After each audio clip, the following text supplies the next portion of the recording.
Toujours un plaisir de faire ces petits programmes de vidéos embarquées dans ma voiture, inspirés par des grands précurseurs des tendances du web. Je suis sur la route de Mountain View. Je viens de prendre un café avec un garçon très intéressant qui s'appelle Mark Zawaki et qui est quelqu'un avec qui j'aime beaucoup discuter. On était encore en train de parler sur ce caractère unique de la Silicon Valley. C'est pas pour mettre en avant ma cuisine locale. Je pense véritablement que la Silicon Valley a quelque chose d'absolument incomparable.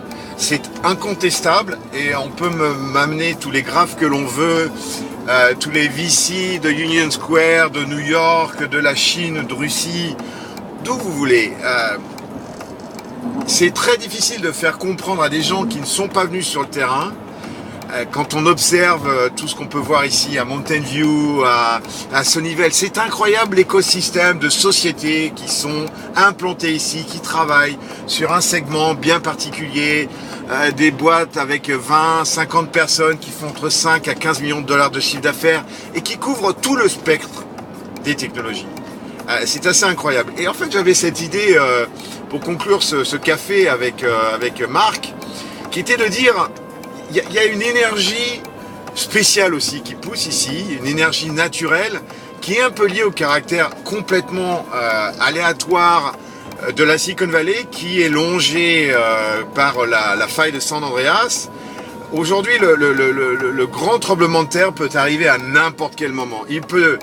Alors peut-être pas détruire San Francisco parce que j'imagine que les architectes ont fait leur travail ici et dans la vallée, mais le grand tremblement de terre, il peut arriver à n'importe quel moment. Il est prévu, il y a des procédures de sécurité en permanence. Bref, c'est dans l'esprit de tout le monde, c'est dans l'inconscient de chacun. Et tout le monde ici est là comme pour pousser cette... fabuleux écosystème, cette bulle financière, ce marché financier de l'entrepreneuriat, du code et de la jeunesse.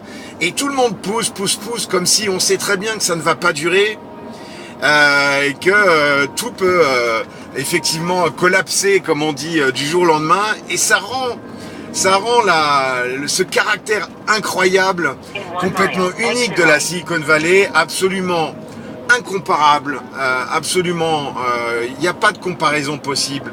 On ne peut pas trouver un écosystème pareil aujourd'hui, quel que soit. Je n'ai pas fait le tour de la Russie, de la Chine, du Japon, de l'Asie, mais je sais très bien que de toute façon, aujourd'hui, tous les yeux sont tournés vers la Silicon Valley. C'est pas forcément les meilleurs, c'est pas le plus important, mais c'est là où il y a le plus d'argent et le plus de possibilités d'avoir des gens qui vont vous écouter pour imaginer par exemple proposer de rallonger la vie de l'espèce humaine à 1000 années au lieu de 100 ans. Et il y a des gens ici pour vous faire croire que c'est possible.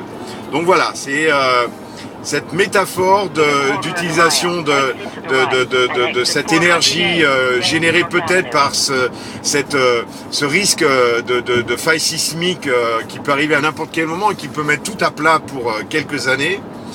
Ça m'a donné cette idée aussi d'expliquer pourquoi la Silicon Valley reste véritablement quelque chose d'incomparable et encore pour, je pense, pas mal d'années. Je le souhaite pour tout le monde ici.